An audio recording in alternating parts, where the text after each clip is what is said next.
باللہ من الشیطان الرجیم بسم اللہ الرحمن الرحیم۔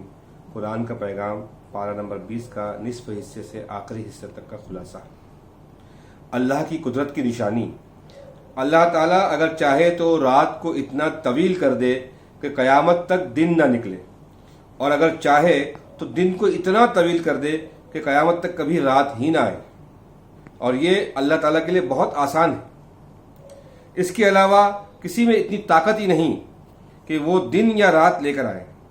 تو جو ذات اس کی قدرت رکھتی ہے اس کی عبادت کی جانی چاہیے، یا ان بتوں اور جھوٹے معبودوں کو جو کسی بھی کام کی طاقت نہیں رکھتے۔ قارون کا انجام۔ قارون جب لوگوں کے سامنے اپنے مال و دولت کی نمائش کرتا تھا اور نکلتا تھا باہر، تو لالچی قسم کے لوگ تمنا کرتے کہ کاش ہمیں بھی اس کی جیسی دولت ملی ہوتی، اور مضبوط ایمان والے ان سے کہتے تھے کہ دنیا کی طلب میں مت پڑو، آخرت میں ملنے والے ثواب کی فکر کرو۔ چنانچہ جب قارون کو اپنے تکبر کی سزا ملی اور وہ اپنے مال و دولت کے ساتھ زمین میں دھسا دیا گیا، تو وہی لوگ جو اس کی طرح دولت کی تمنا کرتے تھے ان کی عقلیں ٹھکانے آ گئی، اور وہ کہنے لگے بے شک اللہ جسے چاہتا ہے رزق کثرت سے دیتا ہے تاکہ اس کا امتحان لے، اور جس کے لیے چاہتا ہے رزق روک دیتا ہے تاکہ اس کے صبر کا امتحان ہو۔ نیکیوں اور برائی کا بدلہ۔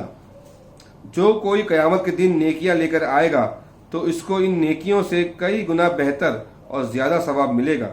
اس کے برخلاف اگر کوئی برائی لے کر آئے گا تو اسے اس برائی کا بدلہ اس کے برابر ہی ملے گا، اور کسی پر کوئی ظلم نہیں کیا جائے گا۔ مومن اور منافق کے درمیانی فرق۔ مومن بندوں کی آزمائش اللہ تعالیٰ ضرور کرتا ہے تاکہ واضح ہو جائے کہ کون اپنے ایمان میں پکا ہے۔ یہاں میں آپ کو بتانا چاہوں گا، اس کے پہلے جو خلاصہ ہوا وہ سورہ قصص تھا، سورہ قصص ختم ہوا، اب سورہ عنکبوت شروع ہوتا ہے۔ مومن اور منافق کے درمیان فرق۔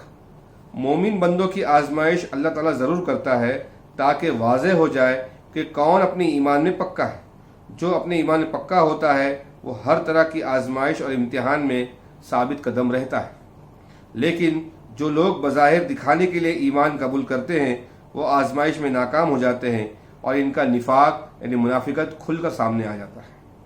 لہٰذا مومنین کو ہر طرح کی آزمائش پر جمے رہنے کی ضرورت ہے، اور نصرت خداوندی سے نا امید ہونے کی ضرورت نہیں۔ اللہ تعالی ہم کو آزمائش اور امتحان سے بچائے۔ ہم بے شک بہت کمزور نفس والے انسان ہیں، ہم اتنے برگزیدہ اور اتنے عبادت کرنے والے لوگ نہیں ہیں، ہم بہت کمزور اور گنہگار لوگ ہیں۔ اللہ ہم کو آزمائش اور امتحان سے بچائے، اور اللہ تعالی ہماری حفاظت فرمائے، آمین یا رب العالمین۔ گناہ کے کام میں والدین کی بات نہ مانے۔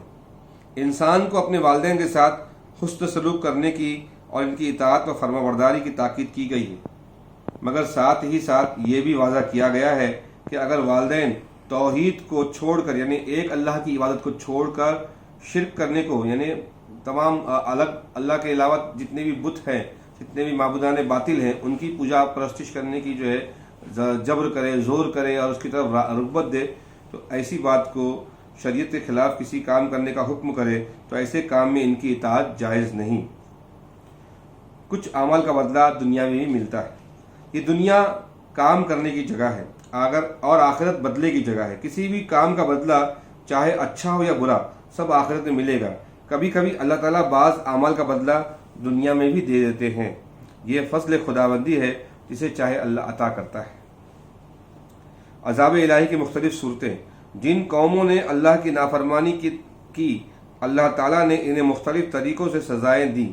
کسی قوم پر تیز ہوا بھیجی تو کسی کو زوردار چیخ کے ذریعے ہلاک کیا، کسی کو زمین میں دھسا دیا اور کسی کو دریا میں ڈبو دیا، اور ان قوموں پر عذاب نازل کر کے اللہ نے ان پر کوئی ظلم نہیں کیا، بلکہ خود انہوں نے گناہ اور نافرمانی کر کے اپنے آپ کو عذاب کا مستحق بنایا۔ یہاں پارہ نمبر 20 کا آخری حصے کا خلاصہ ختم ہوا۔